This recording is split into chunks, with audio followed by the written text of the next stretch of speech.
नमस्कार, मैं हूं साक्षी ममगाई। जिस शहर की समी में सियासत रमी हो वहां कहावतों की कंगाली नहीं होती। देखिए ना, कुछ कहते हैं कि विजय की नाव दो पांव निश्चय और नियत पर चलती है, और कुछ मानते हैं कि धर्म और सियासत की साखी बैसाखी से कम नहीं।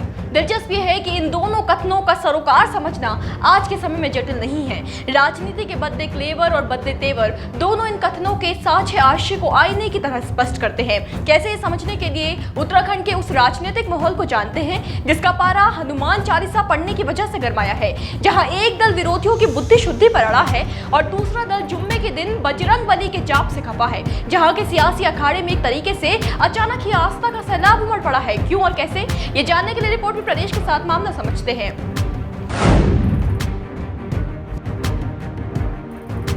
अभी कुछ दिन पहले यानी कि बीते शुक्रवार को देहरादून कांग्रेस भवन में कांग्रेस कार्यकर्ताओं ने हनुमान चालीसा का पाठ किया था। एक कार्यकर्ता निस्संदेह किसी दल का समर्थक होता है, लेकिन अनुयायी वो ईश्वर का ही होता है। इसलिए कायदे से कांग्रेस भवन में हनुमान चालीसा का पाठ किए जाने पर सवाल उठाया जाना ना तो आसान था और ना ही आवश्यक, लेकिन ऐसा हुआ नहीं, बल्कि कांग्रेस कार्यकर्ताओं द्वारा किए गए हनुमान चालीसा के पाठ पर भाजपा ने न केवल निशाना साधा, बल्कि इसे दो धर्मों के अपमान से जोड़ दिया। सो अलग आरोपों का आधार जिस कारण को बनाया गया वो अपने आप में बड़ा दिलचस्प है। उत्तराखंड भाजपा के प्रदेश अध्यक्ष महेंद्र भट्ट ने कांग्रेस को आड़े हाथों लेने के लिए कहा कि जुम्मे के दिन कांग्रेस का हनुमान चालीसा का पाठ करना दोनों धर्मों के अपमान समान है। जरा आप भी सुन लीजिए महेंद्र भट्ट का बयान। कांग्रेस को, जनता को धार्मिक मुद्दों पर बेवकूफ बनाना बंद कर देना चाहिए।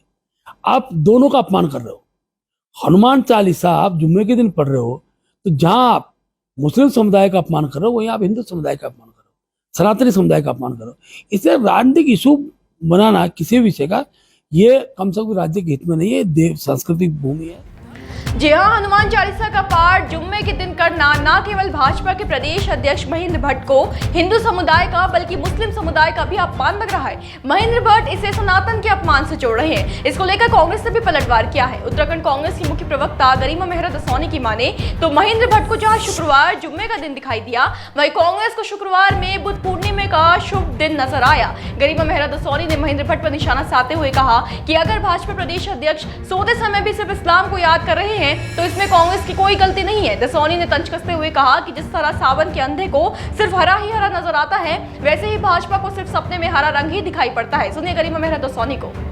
भाजपा के अध्यक्ष महेंद्र भट्ट को उस दिन जुम्मा दिखाई पड़ा और हमको उस दिन बुद्ध पूर्णिमा जैसा पवित्र दिन दिखाई पड़ा। तो अगर उनको रात में सपने में भी इस्लाम ही आ रहा है, अल्पसंख्यक ही आ रहे हैं, तो फिर इसमें हमारी कोई गलती नहीं है। जैसे सावन के अंधे को हरा ही हरा दिखाई पड़ता है, वैसे भाजपा को भी शायद सपने में हरा रंग ही दिखाई।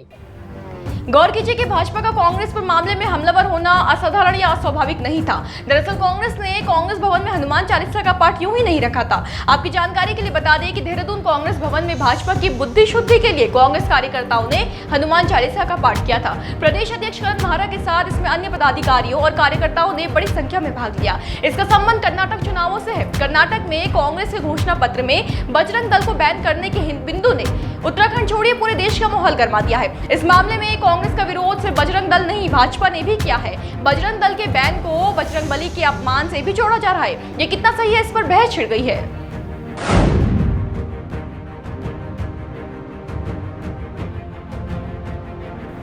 कांग्रेस कहती है कि भाजपा को समझना चाहिए कि बजरंग दल और बजरंग बली दोनों अलग है। पूछा कि बजरंग दल को लेकर कहीं कोई भी बात भला हनुमान जी से कैसे जोड़ सकता है कोई दल।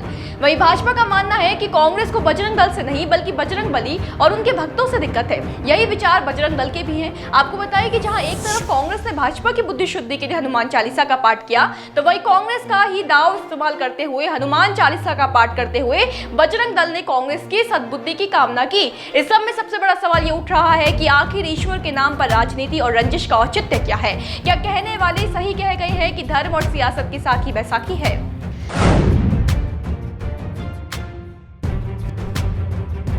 देखिए, कोई भी दल, कोई भी पार्टी, कोई भी कार्यकर्ता या फिर कोई भी व्यक्ति प्रदर्शन से प्रशंसा पाता है। दावे या फिर दाव भी यदि प्रयोग किए जाते हैं तो उसमें भी काम और परिणाम के खंड मिलने चाहिए, अन्यथा बातें कोरी और दावे खाली माने जाते हैं। फिर भी राजनीतिक दलों की विचारधारा कि जनता को साधने का सहारा सियासत से परे साधना है, ये कितना उचित है, ये आज के समय की सबसे बड़ी बहस है। फिर एक विषय ये भी है कि लाभकारी कितना है। असल में इसका जवाब सिर्फ जनता ही दे सकती है, या फिर जनता का चयन। सिर्फ वही दलों को ये स्पष्ट कर सकते हैं कि उन्हें किसकी दरकार हार है, प्रदर्शन और परिणाम की, भगवान के गुणगान की, या फिर दोनों की? आज के लिए इतना ही, फिर हाजिर होंगे। बने रहे देवभूमि इनसाइडर के साथ। आज ही डाउनलोड करें देवभूमि इनसाइडर।